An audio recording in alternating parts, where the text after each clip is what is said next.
COVID-19 as FCT task force shuts Jabi Lake Mall for hosting concert. I'm not in support of such a gathering. Other people that have stores here should not be affected because they didn't know they were even hosting a show here. We are not even aware and they paid for this rent. And on Good Morning Nigeria today, we shall continue our series on the 5 years of the Buhari administration with a focus on science and technology. Science, technology, and innovation are key drivers of development because technological and scientific inventions lead to improvements in health systems, education, public infrastructure, information, and communication technology, to mention just a few. Now, the products derived from science and technology indeed go a long way in enhancing the quality of life of citizens in general. Now, I recall when grandmothers were using the grinding stone in the days of yore to blend pepper and tomatoes for making stew or soup. And some of them in far-flung villages still use the grinding stone anyway. But today, with the electric blender and grinding machine, life is much easier for modern-day mothers. Oh yes, Kingsley, and I equally recall the olden days when perhaps only a rich family in a neighborhood has a landline telephone, and if they permit, other persons in the neighborhood will go to their house and of course wait for hours to receive an important call. There is no need for all that today, as almost everyone now has a mobile phone that helps to organize activities of life, thanks to the advancement of information and communication technology. Of course, Kyria, now the internet as another aspect of ICT and advancement in space technology has made the world truly a global village, and that's how much science and technology plays a key role in improving the quality of life. Now, as I indicated a while ago, boosting the fortunes of a nation, of course, will be one of the results of science and tech. In fact, experts refer to it as the twin catalysts of national development. Yeah. Well, as an engine of growth and development, the potential of science and technology is endless, but remains largely untapped in Africa and other developing regions of the world. Here in Nigeria, we are still scratching our potential in science and technology with some efforts made under the Buhari administration in the last 5 years. Now, the Federal Ministry of Science and Technology instituted the National Science Technology Week, which has become a platform where innovations and products of research institutes and other creative Nigerians are displayed. And the ministry has also encouraged youth in all local government areas of the country to embrace science and tech through a program called 774 Young Nigerian Scientists Presidential Award. And in a bid to further promote local content and technology, President Buhari signed the Executive Order 5 for promotion of Nigerian content in execution of contracts and projects, as well as science, engineering, and technology development. Now, we also learned that patents submitted by Nigerian scientists and engineers through the National Office for Technology Acquisition and Promotion, an agency under the supervision of the Federal Ministry of Science and Tech, that those patents increased from 6 in 2015 to 57 by last year. And several policies to drive science and technology development in Nigeria have also been developed, such as the National Strategy for Competitiveness in Raw Materials and Products Development in Nigeria, National Policy on Methanol Fuel Production Technology, National Science, Technology and Innovation Policy, and Science, Technology, Innovation Roadmap 2017 to 2030. Well, I also recall the Minister of Science and Technology, Dr. Bonaya Ono, hammering on the production of pencils at the time and following up on a number of local manufacturers, which one of them, we are told, having the capacity to produce some 2.4 million dozen of pencils per annum, which of course will surpass both local and sub-regional requirements. And I recall, Kingsley, when the minister said that, many Nigerians didn't quite understand that pencil production is more complex than pen production, because it has 14 steps to the process of pencil production. So it's not an easy feat. Well, it's not a bad idea, General, to produce pencils if we can make it a global brand that is sustainable and commercially viable. China started with little products that the whole world will need. And to date, even with COVID-19, the world depends on China for about 70% of personal protective commodities. The most important step is to identify what technology gives you comparative advantage and commercialize it. So, how much has been achieved in the realm of science and technology in the 5 years of the Buhari administration? And what are the challenges and prospects?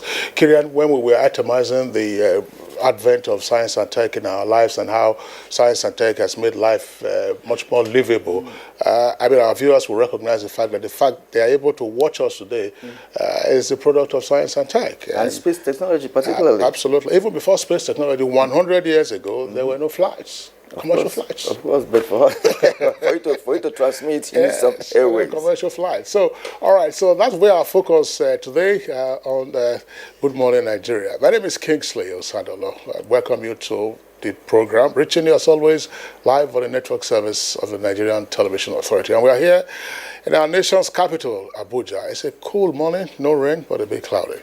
All right, and I am Kirian Umar. Many thanks for joining us as usual. And we shall serve you morning news and some bit of business news, and later have Bayo Atoyebi join us for newspaper review. For now, let's join our colleague Nolene Abel Ame for the morning news. Good morning, Nolene. You're welcome back to the beat. Thank you so much, Kirian. Good morning to you. And Kingsley, good morning, Nigeria. Here is the news. At about midnight of Sunday, 14th June 2020, the Nigeria Center for Disease Control, NCDC, announced 403 new cases of COVID-19 in the country, bringing the number of confirmed cases to 16,085. Of the 403 new cases, Gombe State recorded the highest with 73 cases, followed by Lagos State with 68 cases. 46 positive cases were found in Kano, 36 in Edo, 35 in FCT, 31 in Nasarawa, 17 in Kaduna, 16 in Oyo, and 15 in Abia. Delta and Borno recorded 8 new coronavirus cases each, 8 in Plateau, Niger, and Rivers 7 cases each. Enugu and Ogun have 6 cases each, 3 in Kebbi, while Ondo, Anambra, and Imo recorded single case this time around. Lagos State tops the COVID-19 cases chart table with 103 cases, but FCT has overtaken Kano to become second on the table with 1,247 cases, leaving Kano third with 1,137 cases. 5,220 patients who recovered have been discharged, with 420 deaths so far. The presidency wishes to acknowledge public concerns regarding a recent incident among occupants of the State House, which led to the arrest of some staff by the police.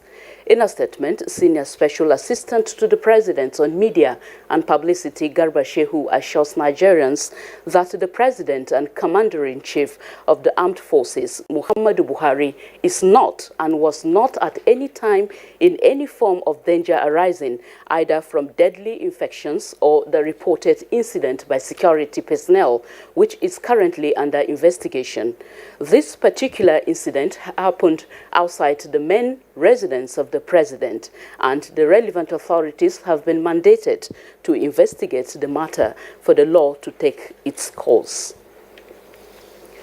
Nigerians have berated controversial singer Aziz Fashola, popularly known as Naira Marley, for holding a fully packed concert despite the ban on public gatherings by the Presidential Task Force on COVID-19 to contain the spread of the virus in the country.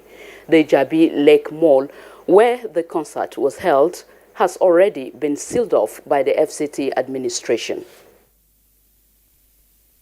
They're not supposed to have held such a gathering because they are going to endanger a lot of lives. So certainly I'm not in support of such a gathering. Other people that have stores here should not be affected because they didn't know they were even hosting a show here. We are not even aware, and they paid for this rent. So it should be the management that should be held in captivity, not the other stores. To politics now, the All Progressives Governors Forum has unanimously reaffirmed commitment to work for the unity of the party. Chairman of the forum and Governor of Kebbi State, in a statement after their virtual meeting, said the governors have collectively agreed to work to ensure fair and democratic internal party mechanism for the selection of party candidates in all elections, especially in respect of Edo and Ondo States' 2020 governorship elections. Appraising 5 years of the Buhari administration, stakeholders in the transportation and commercial sector in Anambra State have commended the administration of President Muhammadu Buhari on the progress made so far on the construction of a second bridge across the Niger. They described it as a national development that will benefit not just the southeast geopolitical zone, but the entire country. This new one is a 6-lane lane way, and so ideally it would reduce the traffic tremendously. It means ramping up the economy, it means movement of goods and services across border. It means reducing the time we spend. And talking security, the ground troops of Sector 3 and Air Task Force Operation Lafia Dole have successfully repelled attack on Mongono town and inflicted heavy casualties on Boko Haram and Islamic State of West Africa terrorists who attempted security breach on Mongono town in Borno State on Saturday, 13th June 2020. Coordinator of Defense Media Operations at the Defense Headquarters, Major General John Enenche, in a statement says that 20 Boko Haram and ISWAP fighters were neutralized and 4 of their gun trucks destroyed. The troops also captured some of the terrorists and their equipment and are further encouraged to remain resolute and decisive in their ground and air offensives in the theater.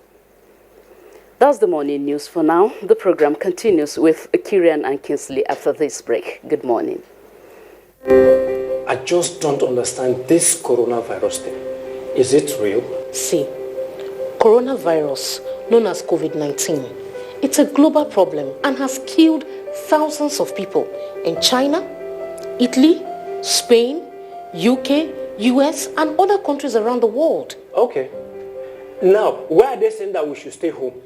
Because if you go outside and get in contact with someone who is infected, you become infected and then come back home, affect your family. That's how it happens in other countries. Now, please, help me explain what this social distance is all about. See, as we are now, the virus travels through the air and by touch. We must maintain 6-foot distance at all times. Oh, so it's not by washing my hands with soap and water or hand sanitizer that is only important? Washing of our hands regularly is very important. But we must come together and fight this virus like we did Ebola. It is our responsibility to each other.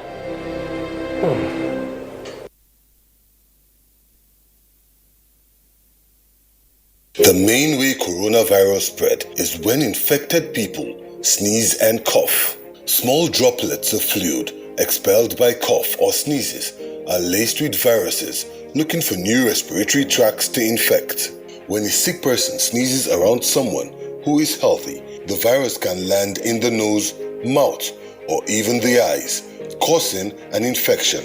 Symptoms can include fever, cough, shortness of breath. Symptoms may appear within 2 to 14 days. Seek medical advice if you develop symptoms and have been in close contact with a person known to have COVID-19, or if you live or have recently been in an area with ongoing spread of COVID-19. This message is brought to you by the Nigerian Television Authority, NTA, Africa's largest television network.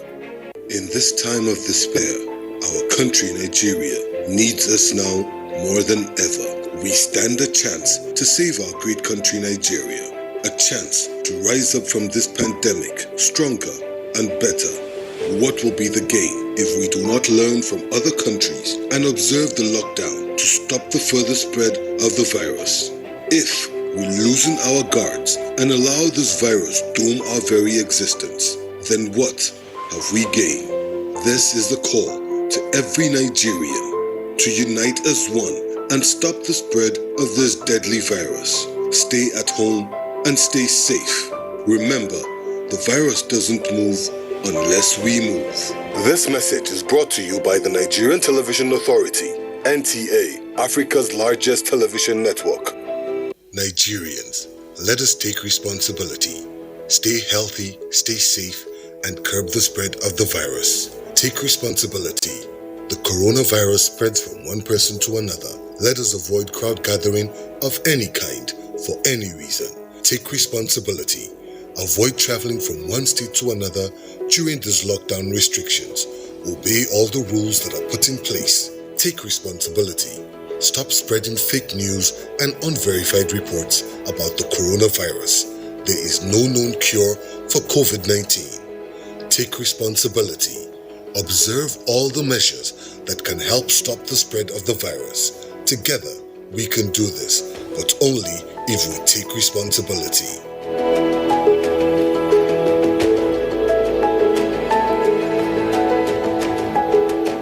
This message is brought to you by the Nigerian Television Authority, NTA, Africa's largest television network.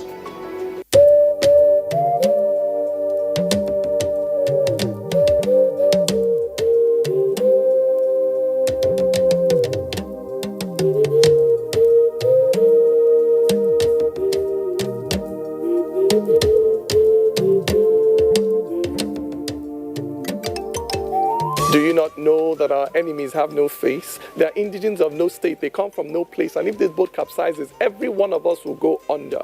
So when the drums sound, let everybody answer. Do not say, I am the Iroko when the forest is burning. Do not say, I am the Obeche when the forest is burning. Our differences will not stop us from perishing together. So when the drums sound, let everybody answer.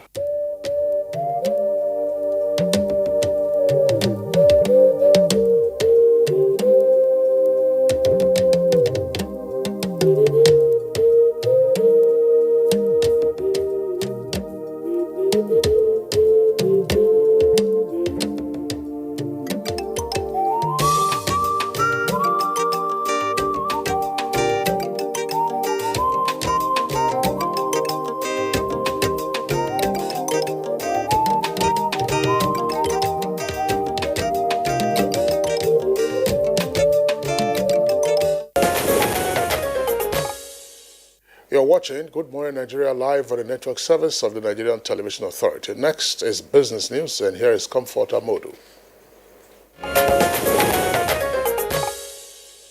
The clamor for financial service operators to streamline their operations in line with emerging technologies in the financial space continues to linger. A 2018 report from the World Economic Forum on Future of Work states that by 2022, about 75 million traditional accounting jobs will be lost to technology, while about 93% chartered accountant jobs will also be lost to technological changes caused by the fourth industrial revolution. However, with the outbreak of COVID-19, which induced a worldwide disruption in the price of crude oil, as well as in global trade and price of stocks, the financial service was not spared. Moving forward, it's all about BAM being an IT platform more than what they used to be. So COVID-19 is here, and it has changed the way we work. It has redefined our economic and social landscape as a people and as a country. Meanwhile, entrepreneurs, particularly those in small and micro enterprises, have been encouraged to turn their attention to the sale of Nigerian spices, as the country can comfortably generate some $2 billion from export yearly. With Business News, Comfort Amodu. Thank you, Comfort, for that business package. And next on Good Morning Nigeria is newspaper review.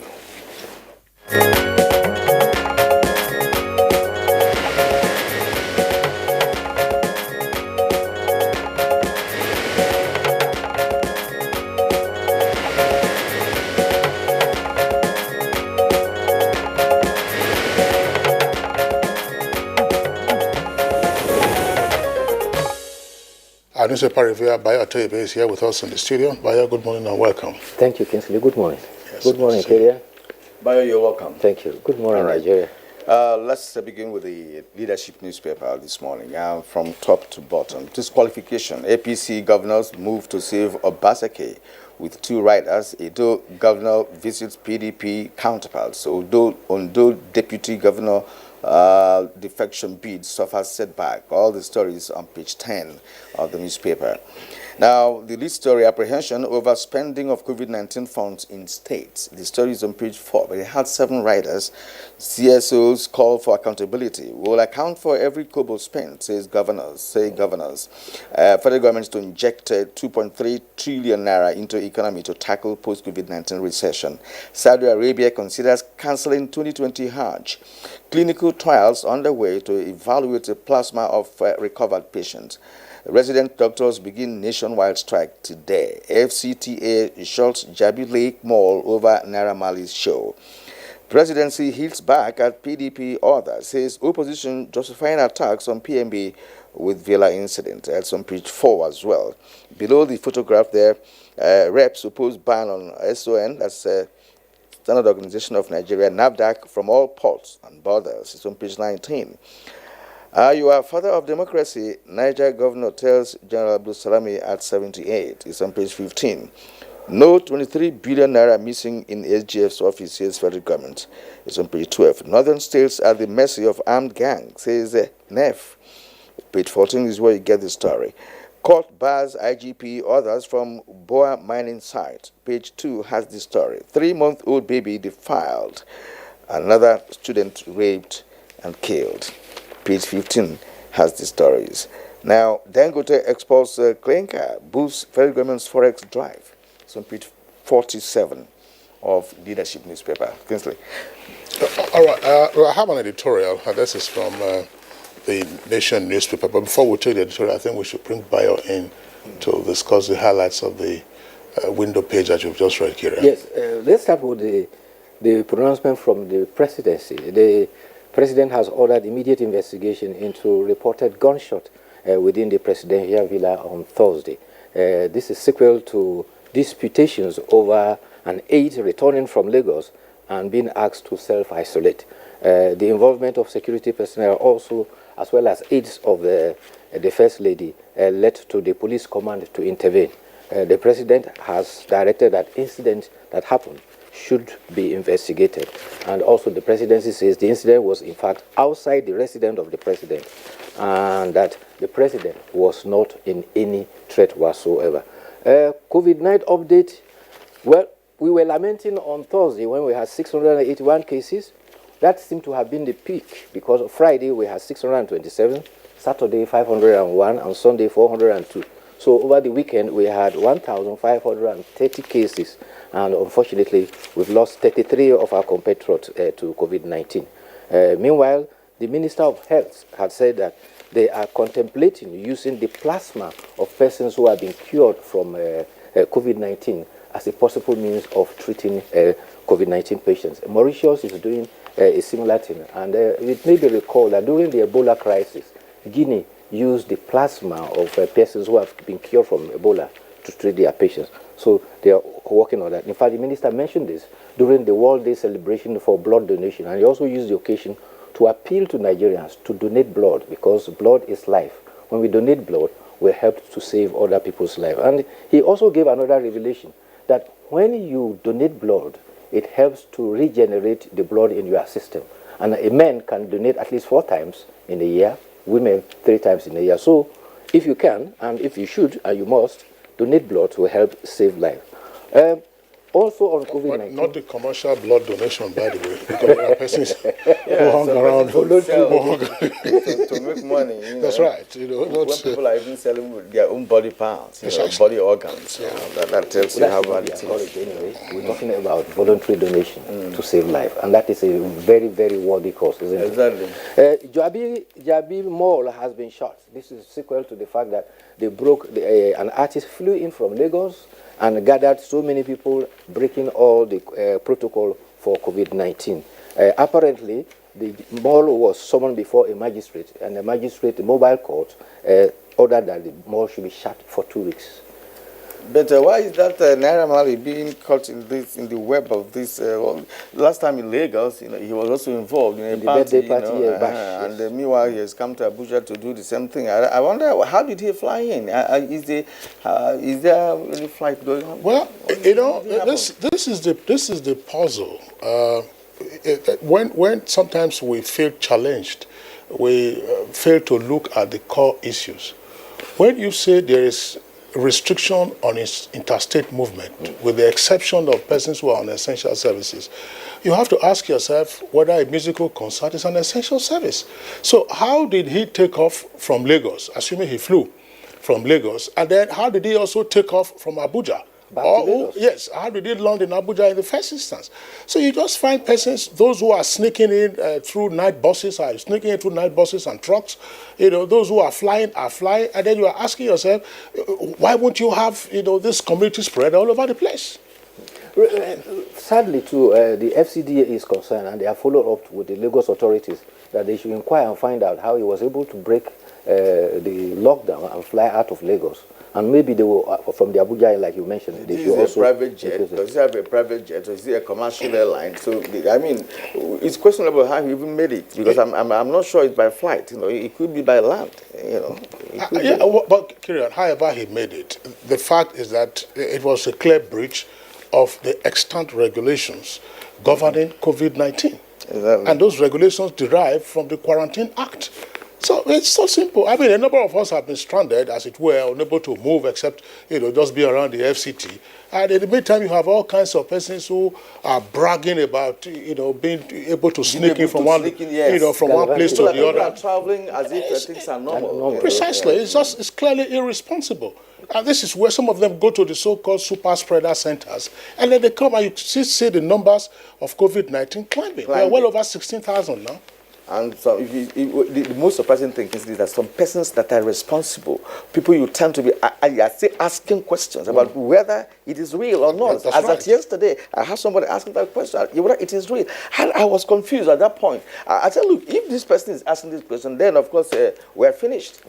The other concern is the issue of rape. Unfortunately, it is not abating. Sadly, another lady, Grace Oshiago, has been raped and killed at a church in Ibadan. Police public relations says that the 21-year-old was also a student of a polytechnic in Shaki. She was attacked with a cutlass, and unfortunately we lost her. This happened at Ojo in Ibadan area. Incidentally, you recall on June 5th, a 29-year-old woman, Aziza Somoya, was also killed. It is the same Akinyele local government area. And earlier, there was the case of another Barakat, a lady who was murdered in her father's home, also in the same Akinyele local government area. And in Benue State, another 7-year-old girl was also raped in the church at Ungure local government area. Ungure in Benue. Police command has registered 6 rape cases only in 1 week. In Benue? Okay. In Benue alone? Yes, that's last week. 6 rape cases in 1 week. It's pretty sad. It's pretty sad. It's... Well, Kieran, in the absence of any other story for us to discuss, let's take a look at the editorial this morning. It's coming from the Nation newspaper. It's at page 17. The headline of the editorial is Agro Waste. That's slightly misleading. It says, with the rider, Benue initiatives should be emulated by other state governments.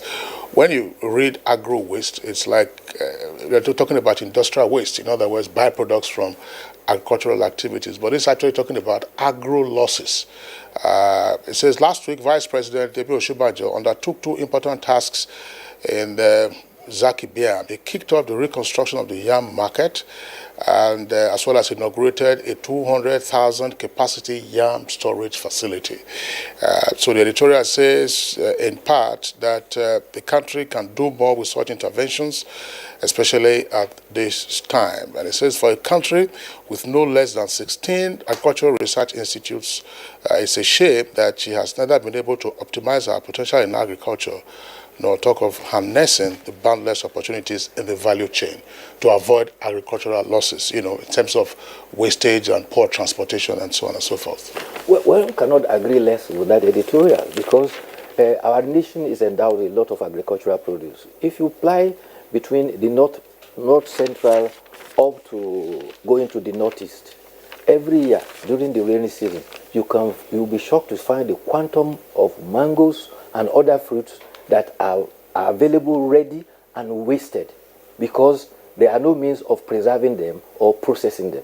The same thing, tomato and other byproducts. And therefore, if we look back at the recent pronouncement by government, especially Minister of Agriculture, with the initiative to have this program in 77 local government area, one of those strategies include processing of agricultural produce. And so that initiative is in furtherance of that means of preserving. And I agree with Kingsley when he says that our scientists have not been productive to the challenges of our society by referring their research outcomes to how we can preserve this produce from They may be productive in terms of, understanding what to be done, but then if they're not properly funded, you don't have to blame the scientists. Scientists, they have the knowledge and capacity as well. But the point is, if it's not properly funded, how will we now know the capacity of the scientists? That's the problem.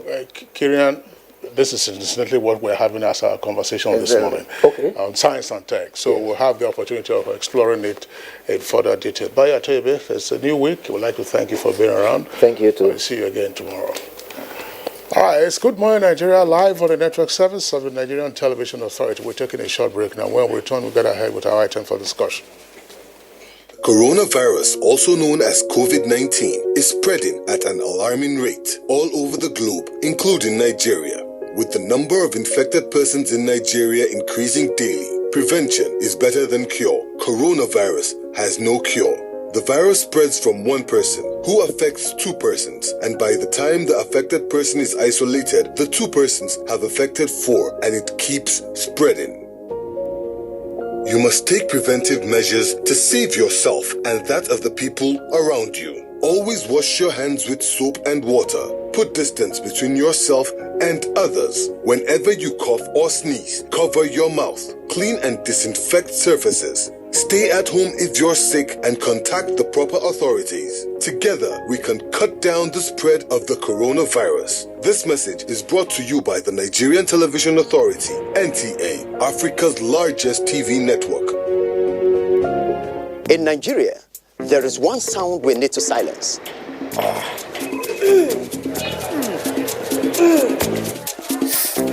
So let's silence toothache before it starts with Oral-B All-Round Protection. Its advanced technology helps prevent both tooth holes and gum problems that can lead to tooth loss. It strengthens your teeth, giving them all-round protection. Because the only sound we really want to hear is that of our future. For healthier, stronger teeth in 1 week.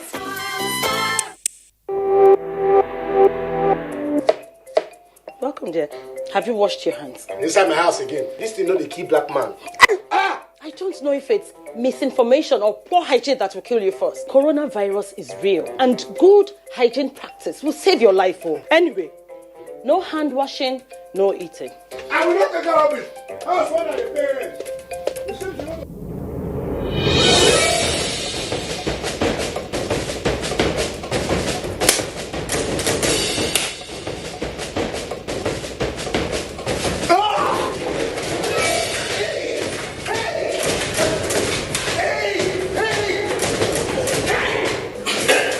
Coronavirus is real and it's on the rise.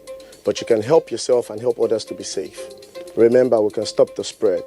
It's in your hands. This message is from the Akinfade Foundation in partnership with the National Orientation Agency with support from MacArthur Foundation. Coronavirus is real. Steps to avoid this pandemic. Wash your hands regularly or sanitize your hands.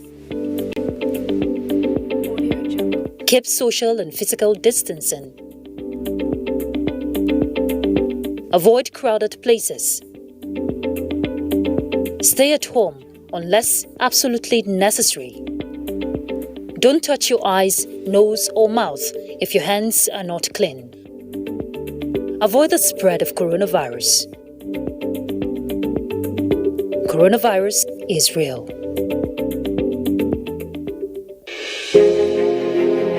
There is is a lot of fake news and report circulating, especially on social media, on the coronavirus.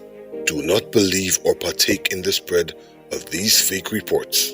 If it is not on the official website or news from the Nigerian Center for Disease Control, NCDC, disregard such report. Only together can we beat this virus. Only together can we overcome this pandemic. Follow the instructions and guidelines provided to combat this virus. Most importantly, stay at home. Self-isolate, regardless of your status. The virus doesn't move unless we move. Let us work together to better Nigeria. Together, we can do this. This message is brought to you by the Nigerian Television Authority, NTA, Africa's largest television network. You're watching Good Morning Nigeria and reaching you on the network service of the NTA. For our conversation this morning, we continue with our series of 5 years of Buhari administration with focus on science and technology. And before we begin the discussion, here is Kunle Adeye with a background report.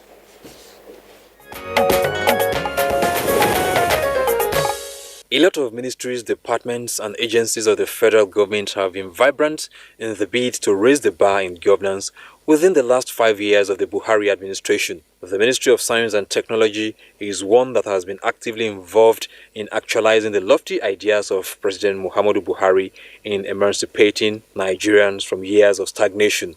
The ministry instituted the National Science Technology Week in 2017, which has since become a platform where innovations and products of research institutes and other creative Nigerians are displayed.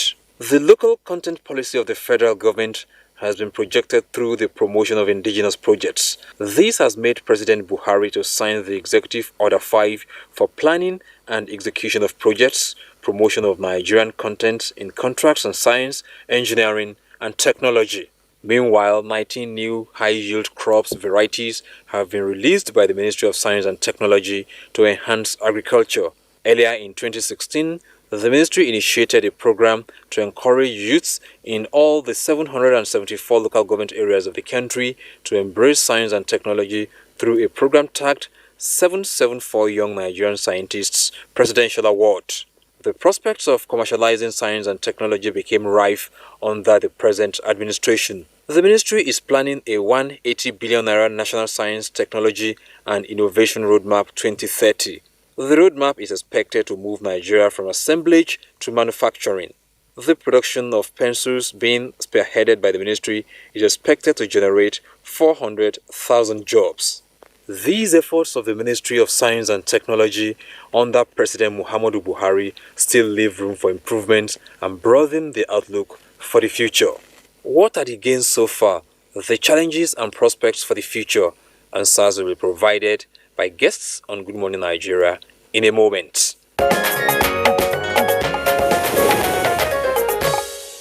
Many thanks, Kunle Adeye, for that backgrounder. With us in the studios now to discuss the issues in further detail, let's welcome the Honorable Minister of Science and Technology, Dr. Ogbunaya Onu. Honorable Minister, pleasure to have you on Good Morning Nigeria. Thank you so much. Also here with us in the studios, we would like to welcome the Director General of the Energy Commission of Nigeria, Engineer Eli Jidere Bala. Engineer Bala, pleasure to have you with us today on Good Morning Nigeria. Thank you. Thank you, Kingsley. And joining us via Skype from Lagos is the Director General of the Nigeria Natural Medicine Development Agency, Samuel Ogene Etatuvie. So it's a pleasure to welcome you to the program this morning. Thank you very much. Thanks for having me. We have a clear signal. Oh, absolutely, Kirian. But we'll have to start the conversation in our studios with the Honorable Minister of Science and Tech. It's been a while since we last had you on Good Morning Nigeria, and we know that you've been busy. But take us back to 2015 and right up to this moment. What have been the milestones in science and tech in Nigeria?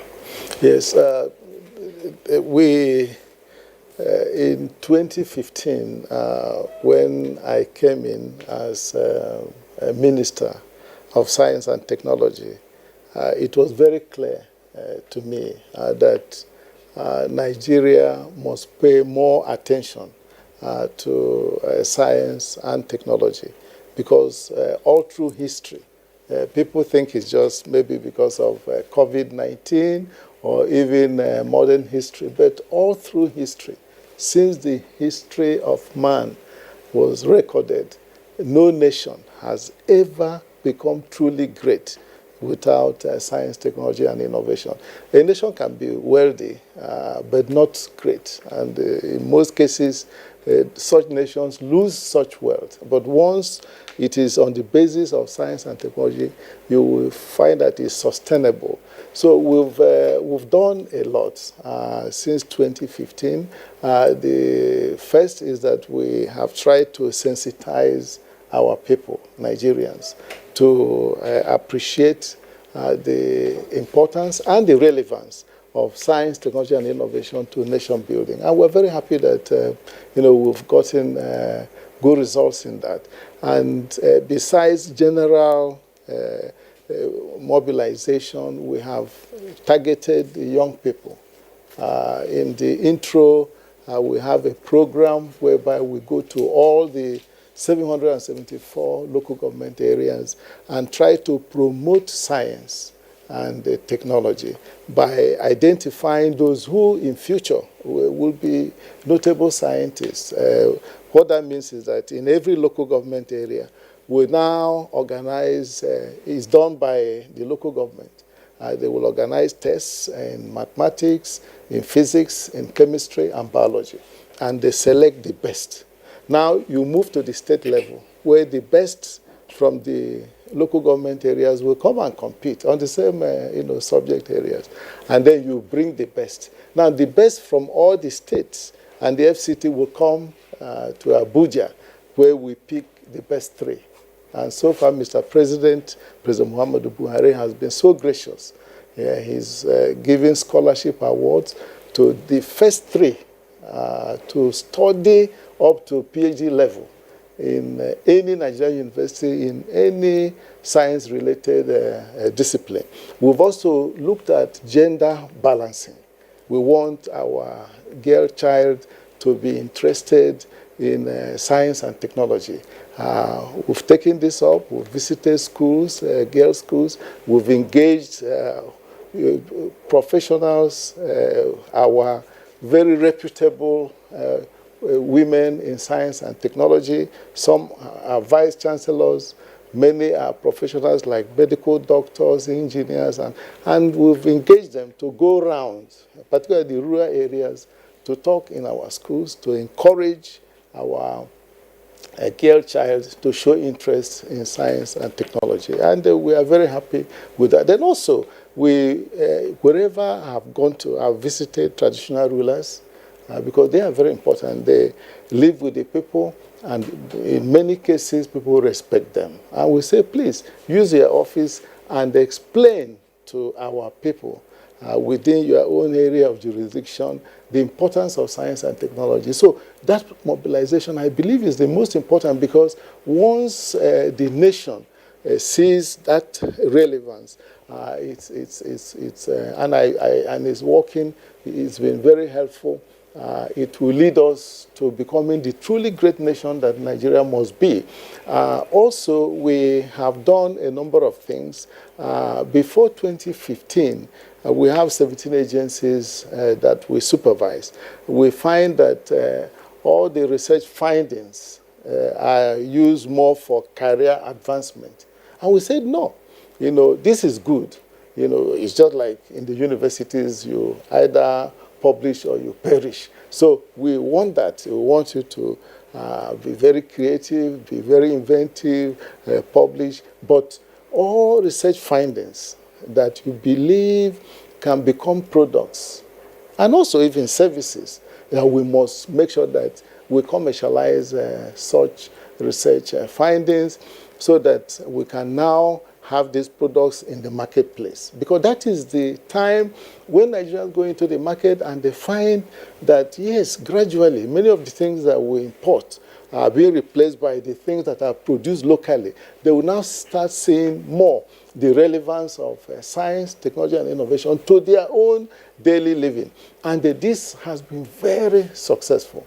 The area of commercialization, we now have a number of industries, scattered around the country that started very small. They have now grown, from micro through being small to medium enterprises. And we believe that in future they will get to large enterprises. And this is very, very important.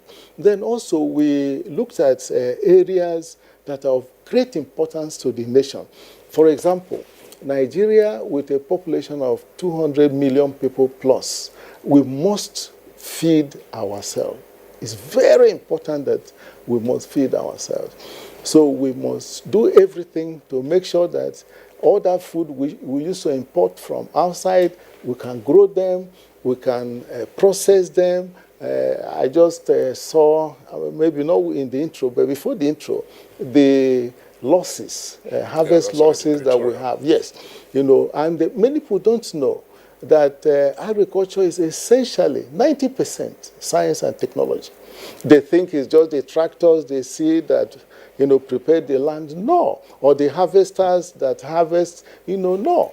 Even from the seed. I can give you a classical example. Nigeria used to be a major grower of cotton. And we used to export cotton from Nigeria. But after some time, the bollworm attacks our cotton fields. And the farmers are smart. If the bollworms attack the cotton fields, and they start losing revenue, they will move to other crops. So, but using science and technology, one of our agencies, NAFDA, working with some other agencies, we're able now to find a seed that is resistant to the bollworm and also has bigger yield. So what has this done? This has now reactivated the cotton industry. You see the central bank is investing. Yeah, it's, because we were able to do that research. If you go to Gombe now, you see many cotton fields. And this is springing up everywhere, particularly in the northern part of the country, the cotton belt of the nation. So that will show you the relevance of science, technology, and innovation, to agriculture. And even in this post-harvest losses. If we can minimize the losses in our harvest, it will help us tremendously. And it is science and technology that will do this, because you have to now develop the technology. There are two components. One is to develop the technology that will help you to process the food so that, that you harvest, convert it to the form that it will be needed and used, when off season, because there are so many fruits, but they have got planned it that there is a particular season for it. But you need it because they give you nutrients in the body, and you want to have it all year round. So it is only through that type of technology that you can make it available. We are doing that. Then also we are working on the machines. You need the machines that will help you to process this, in very large quantities. So agriculture is an area that is of very great importance. Mr. President is so interested. He has committed the resources there, and we are helping to make sure we get that. Then also in manufacturing, we can't continue to be importing many of the things we need into the country. We have seen that that has created tremendous problems for us. First is even the unemployment. Because if you keep importing these things into the country, you are exporting jobs that you can have here. And you are weakening our currency, because the pressure on the naira will be so intense. And when that pressure comes, what else you do? You devalue the naira. And that's why we have been, our naira has been becoming weaker and weaker. So we are also working, to make sure that we can produce many of the things that we now import into the country, so that it can be produced here, manufactured here in the country. So you can see. Now, in the area of health, we take, for example, there are certain diseases that are peculiar to people who have the same color of skin, black skin, with us. Look at sickle cell anemia. It's very peculiar to black people. And we don't expect that Europeans will spend their money to go and do research and find drugs. They may do so anyway for commercial purposes, but we should give leadership to the black people in the world. Just because God concentrated more black people in Nigeria. There's no other nation in the world that has, the concentration of black people as we do. So we are committed that such diseases, we are doing intensive research and we are getting good results. We now have a supplement. One of our agencies in Lagos has a supplement that you add to food, and right now is being commercialized by one of our big food companies. So these are the things that we're doing. Then also, even in the area of cancer, the DG in natural medicine, maybe he can mention, but we felt that we should allow, trials, to take place, clinical trials, before we can make such announcements. But we're getting encouraging results in fighting, cancers that,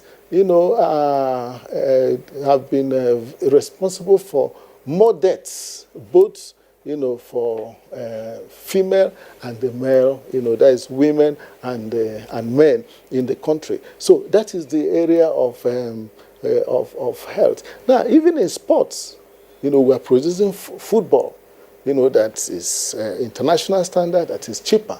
One of our agencies in Zaria is doing so. So you can see that in all areas, all sectors, we have been targeting national priorities, to make sure that we directly affect, the lives and the standard of living of our people. All right, Honorable Minister, let me take you back to the issue of commercialization. You started Techno Expo in this country, where persons who are science inclined, come to display what they have put together. You have several agencies who also have been part of that expo for some time now. But my question is, in those expositions, we have seen tremendous work put in by scientists and technologies in terms of, machinery production, in terms of other chemical science that are displayed. People make dung, so cow dung, to become methanol or ethanol and what have you. Now, talking about commercialization, to what extent has some of these been commercialized? Because when there is the will to commercialize, then you see the big names, big industries come in to buy into the research results that we have in all the research agencies in this country. Are we having a kind of a push from the angle of government to encourage those rich organizations to buy into this commercialization, to be able to engage in mass production of some of these items we see Nigerians display during science expositions? Oh, yes, maybe I can also just mention that the expo that you've talked about, which we have done annually since 2016, as soon as I came in as Minister of Science and Technology, is not just for our own agencies, it's for all research institutes and agencies in the country, all our universities, whether public or private universities, federal or state universities, or even faith-based universities.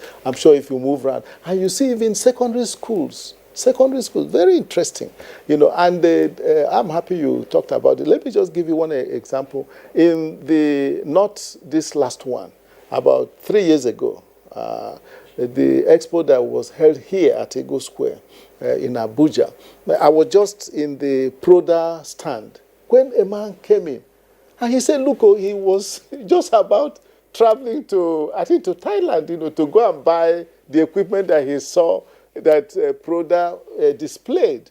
I was right there, while the man was saying that.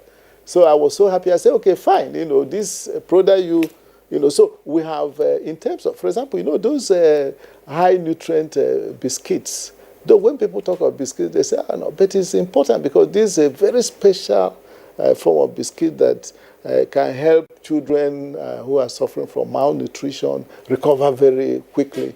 NASCO Foods is one of our largest confectionery industries. They are the people that produce. Is in the market. Is in the market already. We have cases like that, but I must say that there is a drawback in our nation. In the developed countries, you have venture capitalists because it is not our duty to do this research and also do the commercialization. I've told our agencies, we will not support that. We should continue to do research because if you allow them to do both, they will forget research. And then after some time, everything will dry up. So our intention is this must be private sector driven. We are doing this, we get these research findings, then we bring in our investors. And we prefer Nigerian investors. Because if Nigerian investors come, we can be sure that whatever profit they make, they will keep the money in our banks. And then the banks can loan this money to our people. That's how the economy grows. And then they can hire our people, they will recruit our people. That's how job creation is. They will pay tax, to both state and federal government. That's how government will be able to build roads and other infrastructure. So we want that, but there is that constraint. We don't have these venture capitalists. It's a major constraint, we have. And that was why at some time we were thinking of establishing a science and technology bank, because we felt that if we have a lot of money put in a specialized bank like that, you can now give credit, to investors, instead of going into the market 20%, 30% interest, they can get at 5% or so. That may be an incentive because in the end, the nation benefits more because as these enterprises grow, even the taxes they will pay and things of that nature, government will make more money from those. Honorable Minister, thank you very much. Good to think now you are sketching some of the challenges. The picture you painted earlier was pretty rosy, no doubt about that. But part of the challenge, Kira, the Honorable Minister has mentioned now, still indicates that the silo mentality perhaps is persistent. So we'll give you an opportunity to respond to matters arising therefrom, particularly with regard to what you just said, that fine, research findings are coming out, but you don't have venture capitalists to take up the research findings. So what is the linkage, therefore, between the financial sector and the research sector, rather than you having your own bank in the first instance? And you also did something when we had you a couple of years ago on Good Morning Nigeria. You were upbeat about the establishment of the Science, Technology and Innovation Council, which had been on the drawing board for over 30 years. So the question will therefore arise, what exactly is the council doing if it cannot then overreach any of the barriers and say, look, let's get this to drive aspects of financing for venture capitalists? Let me also mention, you see, like I said, our intention is that our research should be industry-driven. Our research must meet the needs of society. And we believe that, for example, if our industries have certain needs and our research meet those needs, they will be more willing to come in. And our interest is that the private sector, should come in and then commercialize all the research findings we have made. But we are not, just because we don't have, the trend in the country for a very long time, has been more of having a trading mentality. You go in, you buy something, you make profit. And so investing in technology, in manufacturing, these are things that take very long period of time. You can take a technology in the process of commercializing it.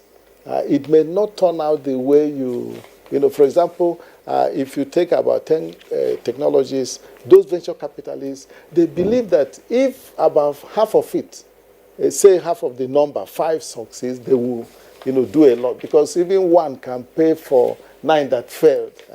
Not all of them will succeed anyway. But it's something that we believe will take time.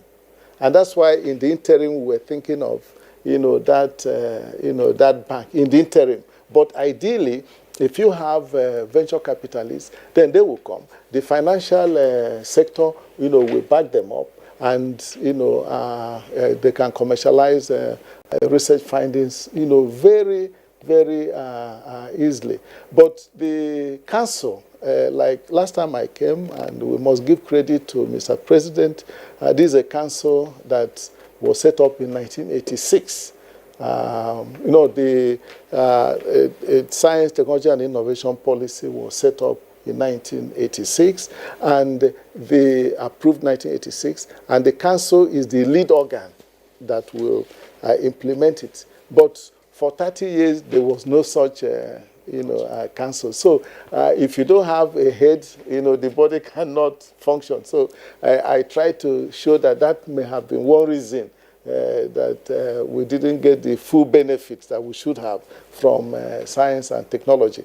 But luckily, Mr. President, on 7th of January 2016, exactly 30 years, that council met for the first time, because the president is the chairman. So we have been meeting, though Mr. President asked the Mr. Vice President to sit in for him, which is the same thing. We'll be meeting, and we've made some progress. But this administration came at a time, let's not forget it, when the indices, our economic indices were already, going down. We came in, entered into a recession. We just came out of a recession, and look at this, COVID-19. So the resources that would have been deployed, to assist, science and technology, I believe, it was not easy because of the situation, because I know Mr. President is very interested.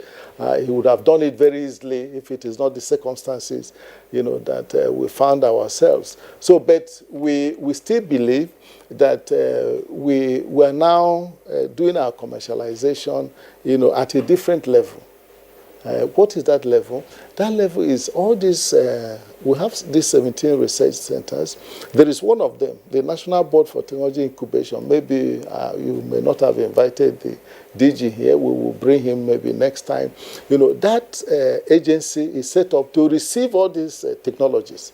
And then people come in, and you can't believe people have retired soldiers, colonels, retired, SSG, highly placed civil servants, well-trained people, some professors and all that who have retired. They come in, take up these technologies, and then they start small and they are moving. So that is the level we are. And the benefits will be seen in future.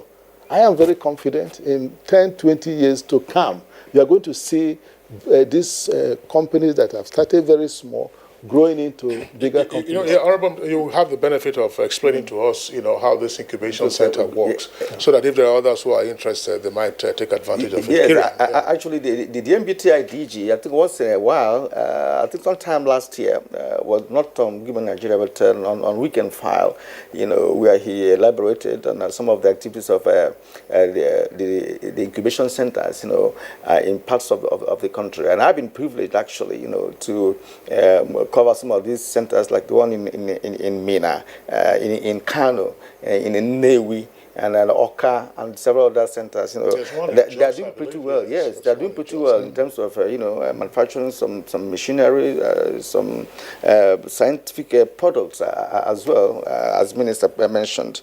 But apparently, let us come to Engineer Eli Chidere Bala, the DG of Energy Commission. Sir, to what extent has the Energy Commission of Nigeria fulfilled its mandate? I'd like you to begin by letting us know exactly the scope of operation of Energy Commission of Nigeria, and what is expected of that commission, and what has happened within in the commission during your tenure, perhaps from 2015 till today. So let us know what the current administration has injected into Energy Commission, and how you have been able to, handle that. Thank you, Kirian. Energy Commission of Nigeria is one of the parastatals supervised by the Ministry of Science and Technology, and with Dr. Obonaya Onu as the Honorable Minister. The commission was established in 1979 by an edict, but then 10 years later it started operation. That was in 1989.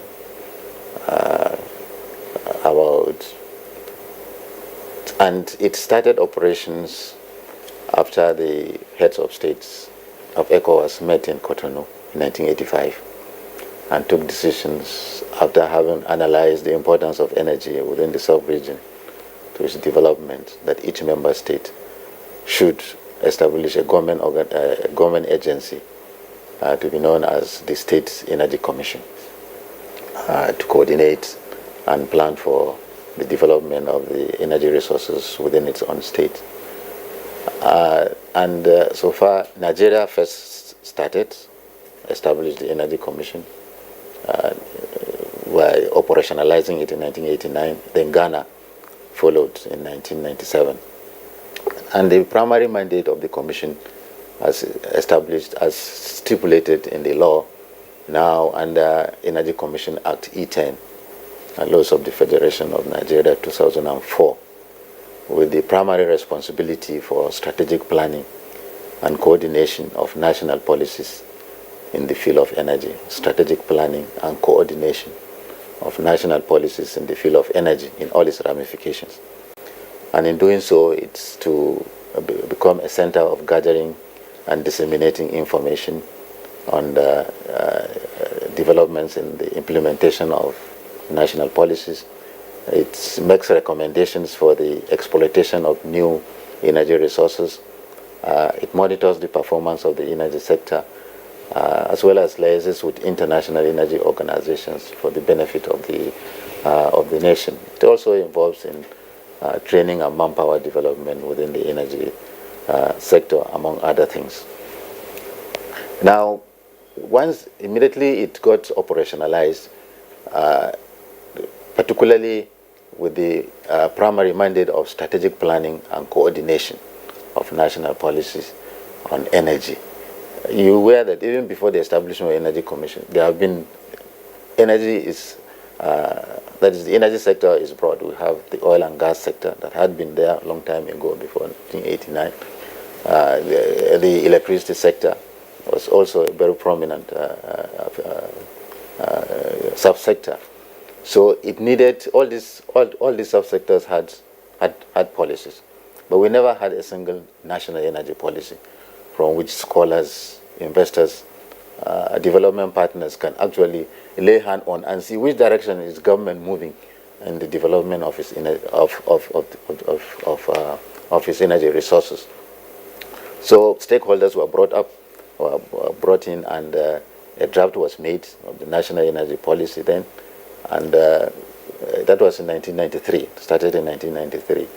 And 10 years later, in 2003, the Federal Executive Council approved the National Energy Policy, which is an omnibus policy document, both involving oil and gas, electricity, renewables, nuclear energy, the financing, gender issues, all sorts of things that are connected, because, energy is a multifaceted field. Environment, all these were involved, were all in the national energy policy. So I think that was a milestone,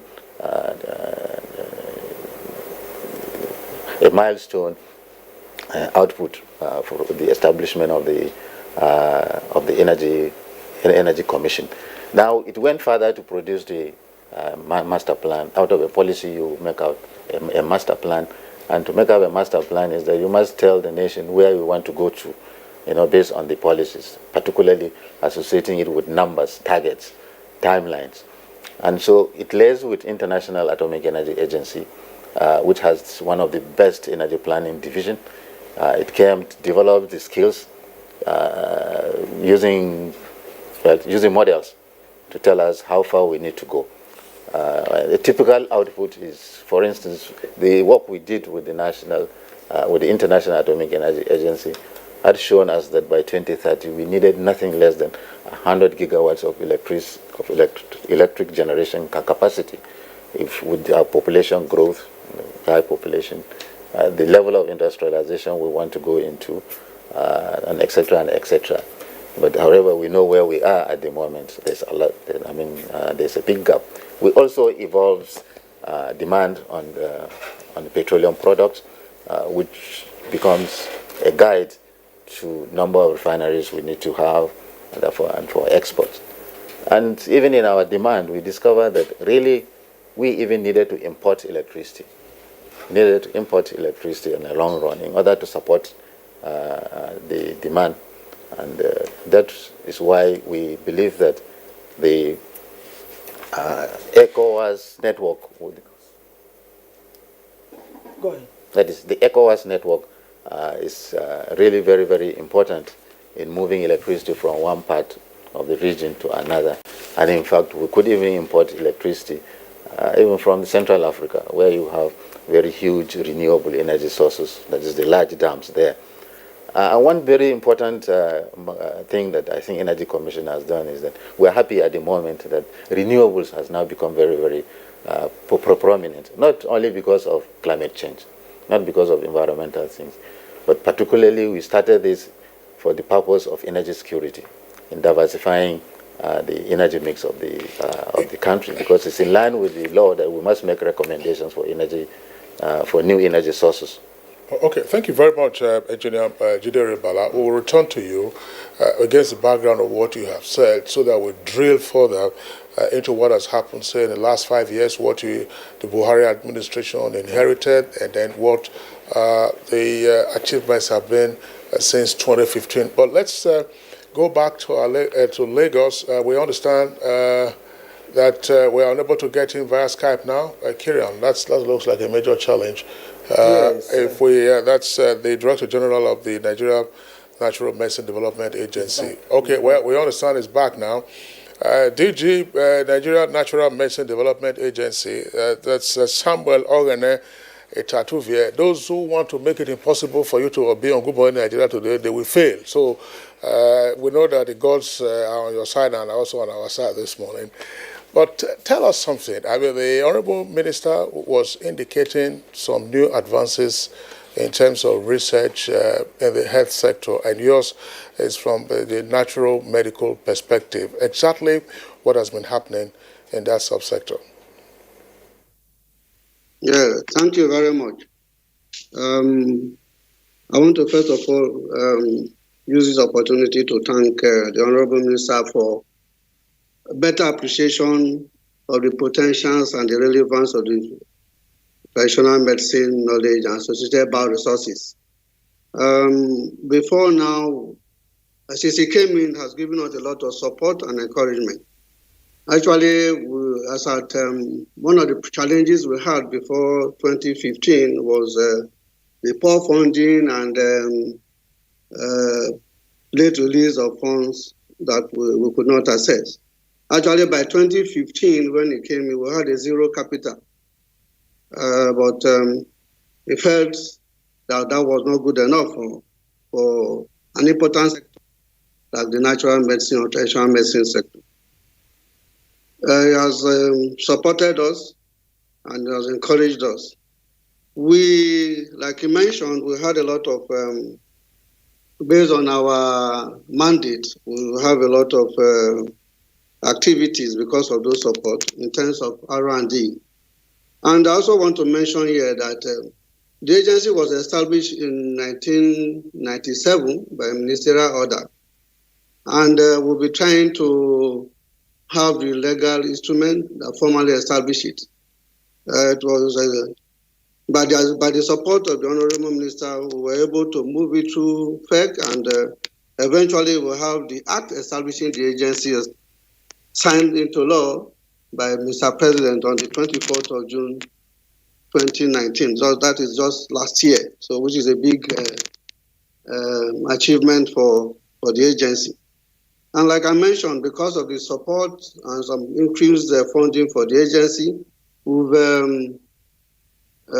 tried to improve on the R&D infrastructures that we require to do serious research and development. And we've been able to develop. We had a smaller lab, but we've been able to develop or construct a bigger lab. We call it a complex lab that will soon be finished, and we'll do better things. But in terms of R&D, we've been able to come up with some very important products that will help the nation and individuals that will need them. We've looked at malaria as a problem, and in line with the malaria eradication program of the country, we've been able to develop an indoor herbal spray that you can spray in the house, and you'll be able to stay there, and it will help eliminate the mosquito. We've done all the necessary laboratory tests and the field tests, and we are preparing it. Actually, we submitted it to NAFDAC for NAFDAC listing. We've also done developed a herbal product. It's a tea for the control of blood sugar for diabetes. That one is a tea, and we have gotten NAFDAC listing for that. We're ready for commercialization. We've also developed a product for management of malaria. It's also in the form of tea. The tea also has been listed by NAFDAC. The good thing about that tea is that it reduces the parasitemia. It also reduces the fever that is associated with the malaria, and it also increases the ability to normally the patients that suffer from malaria find it difficult to eat. So this particular product increases the appetite of the patient. It's also we listed it, and we're also moving it through NOTAP for possible patent, and then from there to commercialization. Like when the minister mentioned, we have a candidate product for management of cancer, both breast cancer and prostate cancer. We've concluded all the quality assurance, the safety, and the stability of that particular product. Actually, we've been able to, some individuals that know that we have those products have come for us to give them the products after signing a concept note for us. We did it as a kind of a temporaneous preparation for them, and we've had very, very encouraging reports. Some of them that were on chemotherapy, and they dropped, their hair has been dropped, and they have the pains and other symptoms of cancer. They've been able to, the hair has been restored, the energy restored, every other parameter that we need to check has been checked. But we are still working on it, and by the time we finish, we'll be able to proudly present it to the country. We also have products for erectile dysfunction, and that increases libido. That one, a lot of men, and we know the challenges of erectile dysfunction and the loss of libido, and what the impact it has on the family. So that product is also almost getting ready. Apart from human related illness and all that, we've looked at also at the livestock challenges that we have, especially the poultry industry that a lot of people are involved in. And also from our research, we realized that many of the drugs that they use in managing business are also imported. So we decided to at least get a product in that line. We have a broiler growth promoter to increase the egg production. We also have an anti-hermetic science to deworm the as one of their greater challenges. And what one anti-coccidiosis, one of the major diseases that affect the poultry industry. And from those who have helped us to apply them in their farms, have also given us a very encouraging report. All these products will be exhibited at the National Science and Technology Expo, and the response at that expo was also very encouraging. Other achievements we've made during this 15 years, especially with regards to the COVID-19 response. You realize that one of the requirements, one of the products that is required to help assist people to prevent this COVID-19 is herbal sanitizer. And at a point, the herbal sanitizer became a bit scarce and very expensive. And most of the raw materials for developing the standard ones, carbona, isopropyl alcohol, and others, are imported. And they are also becoming very scarce. But meanwhile, we realize that a lot of medicinal and aromatic plants that have bacteriostatic, bactericidal activities. So we decided to formulate 100% herbal hand sanitizer, which we also exhibited at the last expo. And we're happy that Mr. President passed through our stand and he saw them and actually congratulated us for taking that initiative. As of today, we've also concluded our herbal remedy for the management of the symptoms of this COVID-19.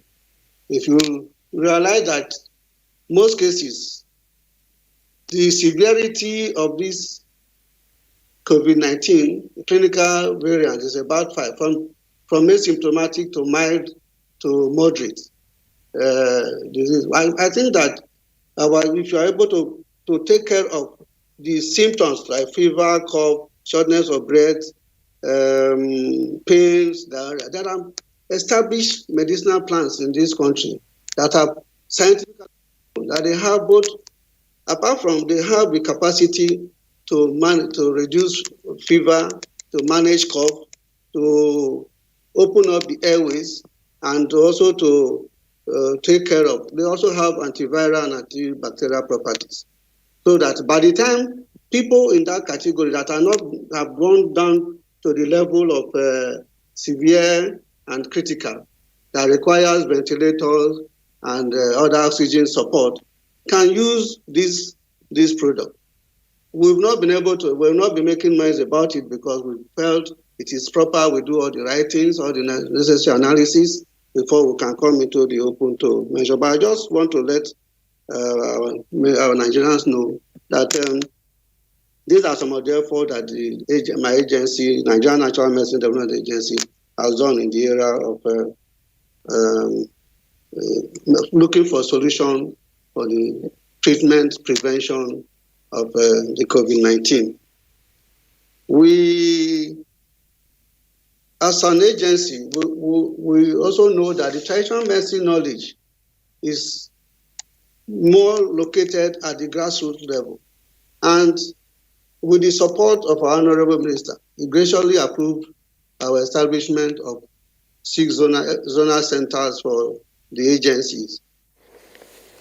All right, we're going to come back to you to perhaps explain some of the issues concerning commercialization of all the itemized medications that you've been able to put together, the agency using herbs, which of course are made from plants that are available to Nigeria. We also like to know, in the course of this program, the type of herbal plants that we have in Nigeria, and of course the efficacious nature of these herbal plants, and how we've been able to plan for commercialization of what we have already done. We thank you, and we're back to our studio here in Abuja to get to Honorable Minister.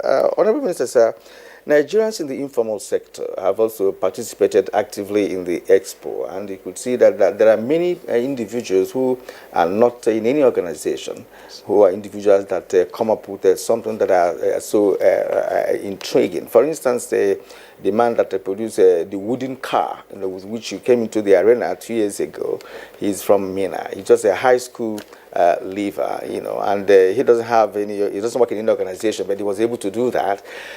Such persons, what is the ministry doing to see how they can be incorporated and encouraged, to advance the technology that they have already? What are we doing in that connection? Oh no, I really thank you for raising this this point. It's very, very important, and we are particularly interested in the contributions to knowledge in science and technology from the informal sector, and we have done a lot to encourage them. Quite often we link them up, depending on the type of work that they have done. We link them up to the appropriate agency, because we believe that such an agency will help them to fine-tune, the work they've already started, to make it possible for them to advance such work, to the level where they can be commercialized. Because we believe very strongly that if those in the informal sector can commercialize their research findings, start making money from those, the way Bill Gates, this is a man who was in the university, got an idea, he came out of university, and today, or for a very long time, he was the richest person. So we think that those in the informal sector, if we can encourage them, assist them, we give grants to them. We have a program that we have been religiously, since I became minister, we've been making money available. No matter how much we have, we give to them. With this, if they can get products that they can make money from, then it will encourage more people to, start using the ideas, converting them into products, which will help our economy and so on. But before I conclude on this, I would like to mention something about the Energy Commission of Nigeria. The DG, it's important that he lets you know that NNPC determining the crude oil deposits in the Bauchi Gombe axis, the belt, belt was as a result of the work that one of the research centers, they have 6 research centers attached to universities within the country, the work that they did. So, which is a very important thing. And it's important for the nation to know, that because it was a major find, that oil that was located between Gombe and is the research that was done in Tafawa Balewa University in our own, which is very important, yes. Thank you very much, Honorable Minister. We will take a short break now. When we return, we'll bring in the DG of Energy Commission of Nigeria to speak more on the activities of that agency. Let's go on a short break. Nigerians, coronavirus is dangerous. It can kill. When you see this sign, high fever, cough, shortness of breath, drowsiness, pneumonia, don't panic, don't hide, don't embark in self-medication. Promptly visit the nearest medical facility. Report all cases to the nearest hospital. Prevention is key. Avoid contact with infected persons. Avoid crowded areas as much as possible. Wash your hands regularly. Use hand sanitizers. Your life is precious. Stay alive. Live long, live right. This message is sponsored by the Federal Ministry of Information and Culture and the Nigerian Film Corporation. Nigerian Film Corporation, powering possibility. As a strong immune system increases the chances of victims surviving COVID-19, a corruption-free society creates opportunities for citizens to thrive and prosper. Build your immunity. Stop corruption now. Report all acts of corruption to ICPC on this toll-free number 0800 2255 4272. This message is brought to you by ICPC and NTA. We have observed the lockdown We have practiced the measures in order to curb the spread of the virus, but we can do better. The coronavirus spread is increasing daily, and only together can we cut down the numbers and defeat the spread of the virus. Remember, COVID-19 is not a death sentence, and a recovered patient cannot spread the disease. Do not stigmatize. Do not hesitate to report any case, or if you have come in contact with anybody that has been infected with COVID-19. If you have cough and fever, please stay at home and call your state hotline. Find state numbers at www.covid19.ncdc.gov.ng. Remember, it is for your own good and for the good of every Nigerian. Let us do better and defeat the virus. Together, we can do this. This message is brought to you by the Nigerian Television Authority, NTA, Africa's largest television network. All right, you're watching Good Morning Nigeria live on the network service of the Nigerian Television Authority. Let's bring in now the Director General of the Energy Commission of Nigeria, that's Engineer Jidere Bala. Engineer Jidere, I mean, against the background of your history as an agency and then your mandate, tell us, what are those practical things that Nigerians can relate to beyond laying the policy framework and roadmap, for the energy mix of the country? What are those, as I said, touchables and seeables? Thank you. Thank you, Kingsley. As the Honorable Minister did mention, Energy Commission, in pursuit of its mandate, had established 6 energy research centers that are university-based, one in each of the 6 geopolitical zones. And the one in the northeast, that is the National Center for Petroleum Research and Development, located at the Abubakar Tafawa Balewa University, has a mandate for the research and development on hydrocarbons and any other energy resource from underground, like geothermal energy. And since inception, when it was established, you may recall that some IOCs had begun some work in the northern Benue Trough, and they ended it up.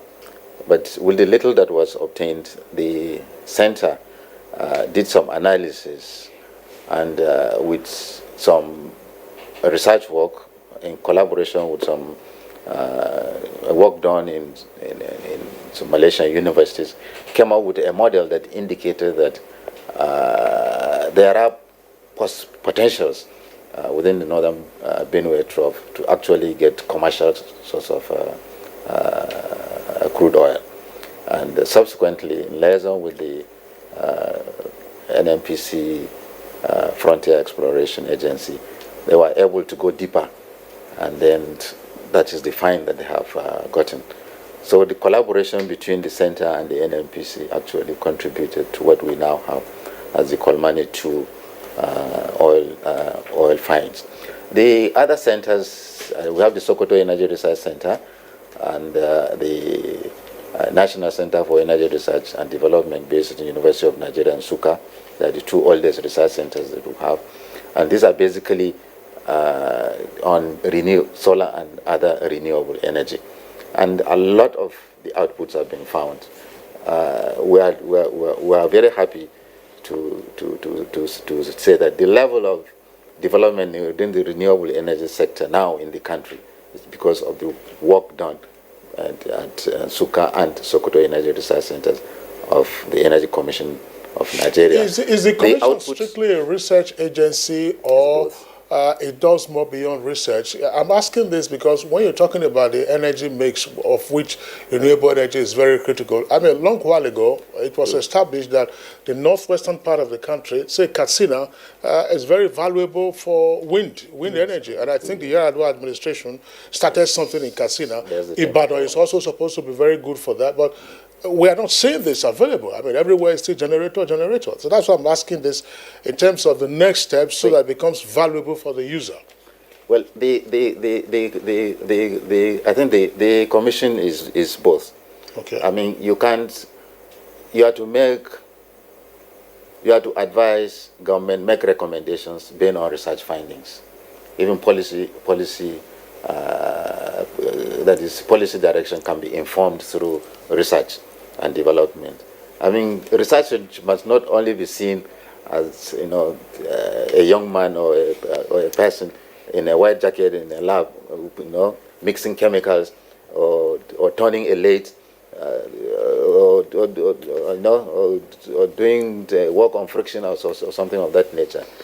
You hear journalists do a lot of research before you come out with a program. So research is a very encompassing type of a thing, and an institution like ours does research and also does planning. Of course, you can't plan without research. You can't have information to plan without research. So it's an institution that is knowledge based. Just like the minister, I think, since he came, he has been preaching about knowledge-based economy. And just like he said, the entire national economy is science and technology. Is it transportation? Is it the energy sector? Is it the agricultural sector? Is it the health sector? Science and tech is everywhere. Now, let me just make mention of the physical things that the Energy Commission has done.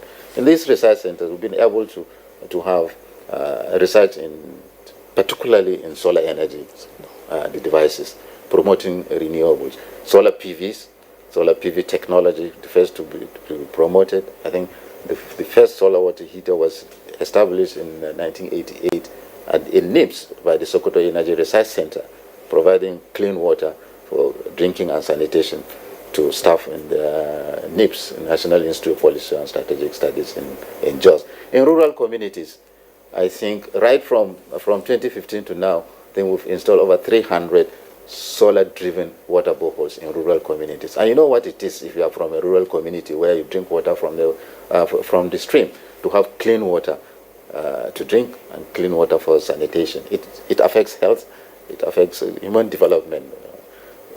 We've also done a lot of solar street lights in rural communities, and it improved security, especially at this time where insecurity is a major thing. It also enhanced social interaction amongst the rural communities at night. I mean, you install this and you just find out how people jubilate. Their social life changes. The economic life also improves. We've installed quite a number of mini-grids in the rural health centers. It has improved the health delivery in the rural centers. Just to mention a few, I know between 2015 and now we've installed over 10,000 solar street lights. We've installed over 300 solar water boreholes. Now we have other research outputs, solar water heaters that are installed in hospitals and rural clinics. I'm sure we have one now at the Sokoto University Teaching Hospital, installed by the Sokoto Energy Research Center, and one in the teaching hospital too in Enugu, installed by Nsuka. We have solar dryers, crop dryers. We have solar PV-driven irrigation systems that have been developed, biogas digesters, improved fuel wood stoves that are now being distributed in order to minimize the deforestation and mitigate climate change. So we've done a lot of these outputs, research outputs. Yeah, so interestingly, I was going to interject to ask you to go to the specifics, what you have just done, for Nigerians to appreciate and understand that you have been doing some things physical, things that are supporting lives, solving problems, and what have you. At this point, let's go back to Lagos, where we have a tattoo here. Kirian, I just wonder, I'm sorry to interject. Just before we go back to Lagos, I wanted the Honorable Minister to clear something on the basis of what our guest in Lagos had earlier said, because he was talking about their research findings. We've also had the benefit here of NIPRID, which is the Pharmaceutical Research Development Agency. Now, we understand that that agency has moved from Science and Tech to Ministry of Health. So, again, on the basis of that Science, Tech and Innovation Council, What is the harmony amongst all of these research agencies? Yeah. What is the collaboration, for instance, between what the Natural Medicine Agency is doing, as our guest in Lagos has said, and what NIPRID on its own is doing? What is the collaboration between these ones and the agricultural research institutes? And what are people just still operating in silos? No. We're not operating in silos. Indeed, it's important I make this point, to the nation. The Federal Ministry of Science and Technology came into existence by an act of parliament in 1980. And it was very clear we have the mandate to do research and innovation in the country. That's our mandate. And at that time, all the research institutes and agencies that you now have, they were under the Federal Ministry of Science and Technology. But it so happened that over time, there was a time that the Federal Ministry of Science and Technology was merged with the Ministry of Education. There was also a time it was merged with Ministry of Industry. And there was a time it was scrapped completely. I'm sure you remember all these things. And then finally it was reconstituted. And it was reconstituted during a military government. And the man who was the Minister of Science was a civilian. So there was no way he could get the agencies that were under major generals or brigadiers and all that. So that's why you have these agencies in so many ministries now. But before, all these agencies were, in one ministry. And,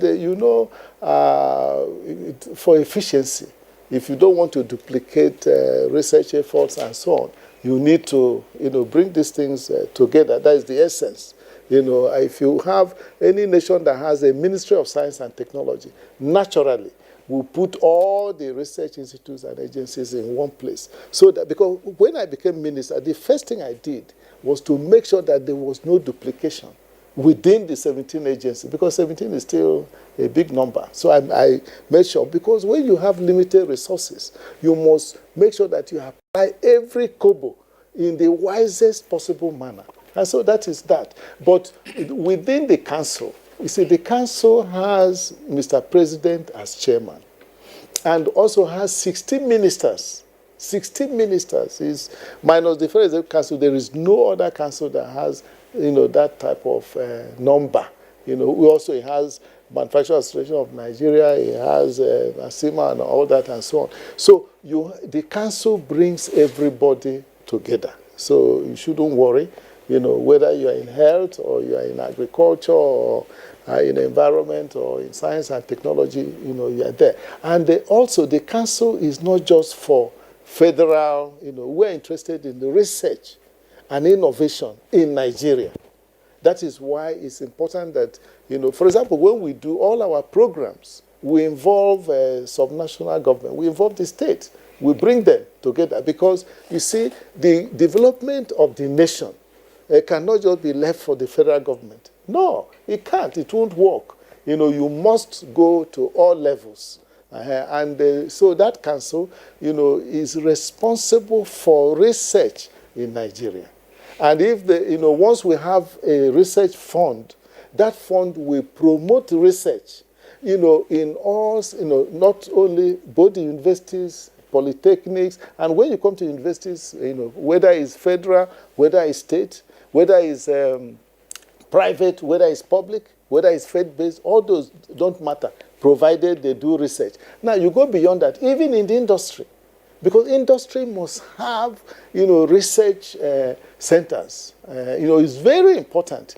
Every major industry. And you see, this is the problem. And that's why we are promoting, in Nigeria. We want Nigerian investors to come in.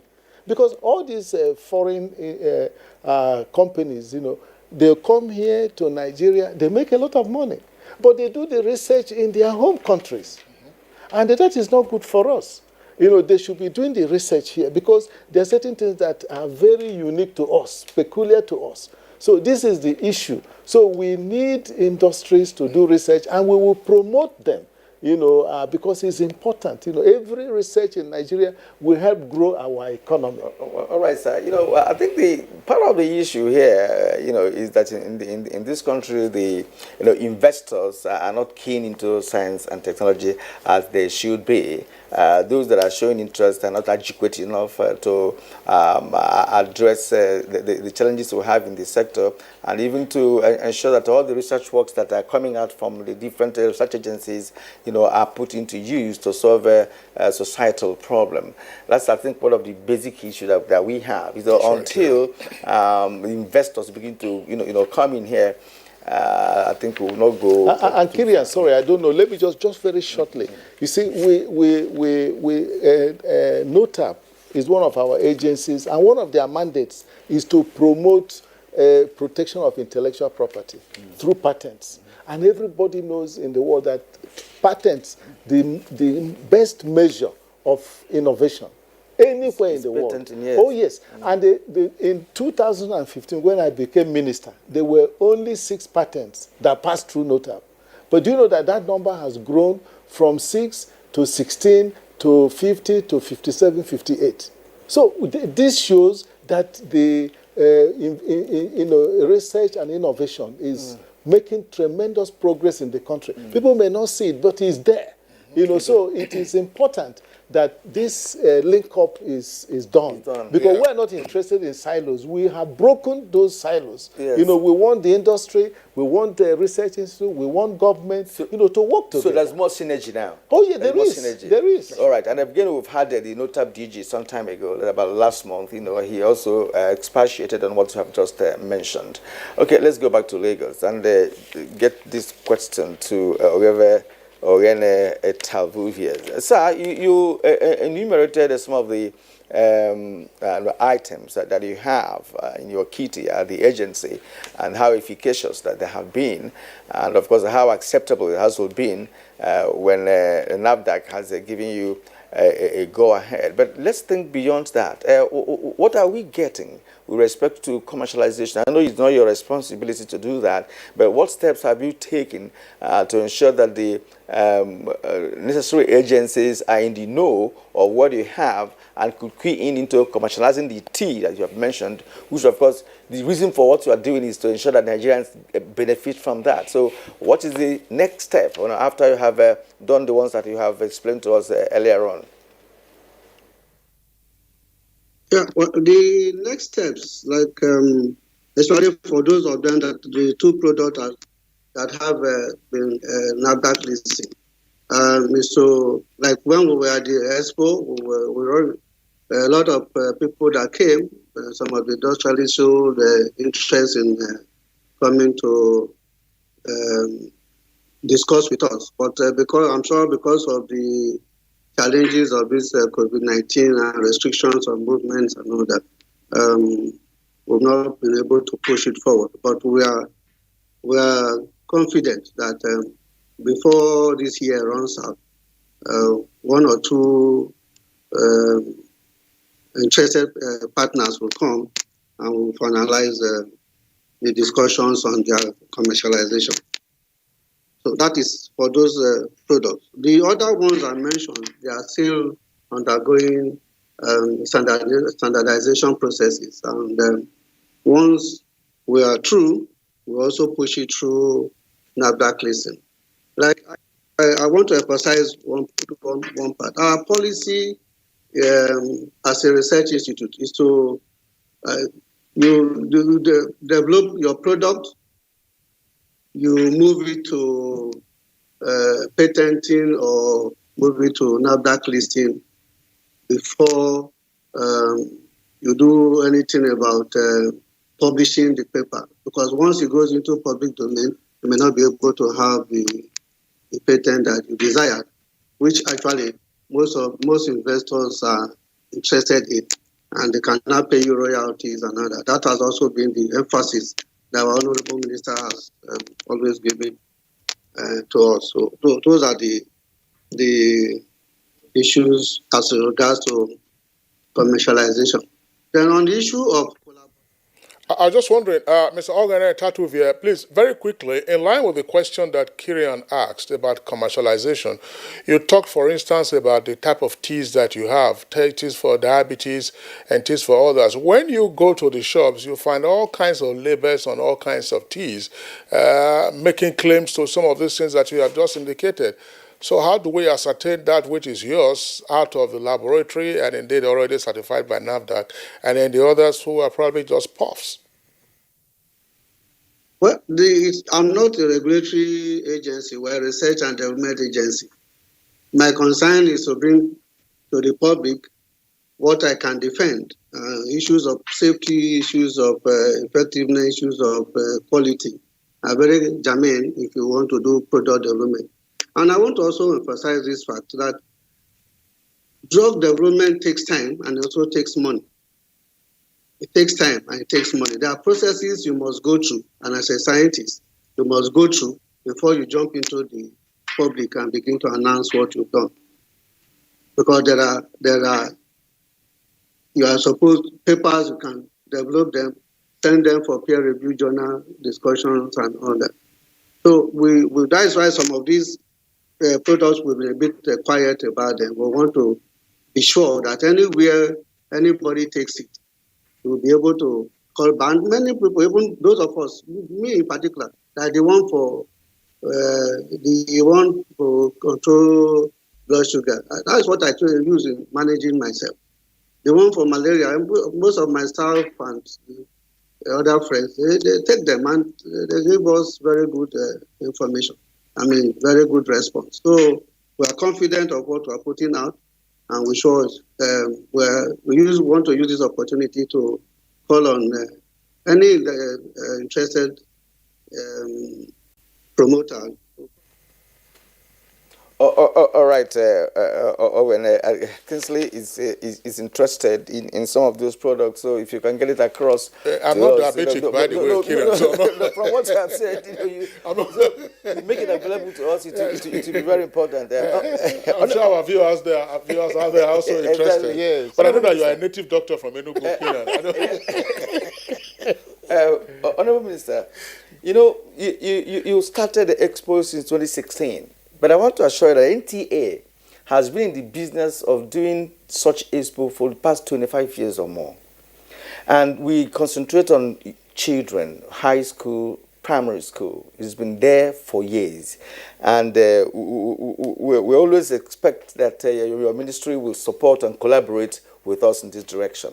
And, it's a yearly thing. So this year's own is yet to come. And we're expecting to collaborate with the ministry for you to come and see the wonders the younger generation of Nigerians are doing. In fact, you will be shocked what you are going to see if you attend any of the NTA's technology expo for children. So give us assurance that this year's own that we're going to do that together collaboratively. No, I really thank you for raising this, and I want to commend the NTA for the foresight to encourage our young people. It's exactly what we believe must be done, because, you catch them young so that when they grow older, they will behave that way. You see, I have never had any doubt whatsoever. That's why the greatness of the nation, for me, is a certainty. It's just a matter of time, so long as we do what is right. Because you need to see what our people, you visit schools, you see what, our people can produce. So I feel very happy. I'm so proud. And most people know that Nigerians are very intelligent. So all we're trying to do now is just to redirect our thinking so that let us see that, look, if you employ science, technology, and innovation, we can attain this greatness that Nigeria wants faster. So we want to give you assurance that if you invite us in good enough time, we will attend. Okay. Yeah, okay. That's heartwarming. We are unable to take the tweets now because we're getting pressed for time. I was just Engineer Bala of Energy Commission of Nigeria. I'm sure this is a question that you probably will be bombarded with from time to time. Look, we have abundance of sunshine in the country. In the coastal areas, you have abundance of wind, and yet these are sources we are unable to harness, despite the findings that your institute or your agency has come up with. What is the missing link? How can we kick into this? Very briefly. Well, to convert these resources, to convert these energy resources into final energies, in most cases, what's in wind and the solar primarily is to electricity as the final energy. You need investments. You need investments. And I think technologies are already there. Solar PV technology is proven, is becoming cheaper year in, year out, more so driven now by climate change. A lot of funds are available, research is going on. The same thing with wind. In fact, wind is even cheaper now, especially offshore. So who should have this investment, private or public? Private, because the energy sector is more or less, for instance, the electricity sector is liberalized.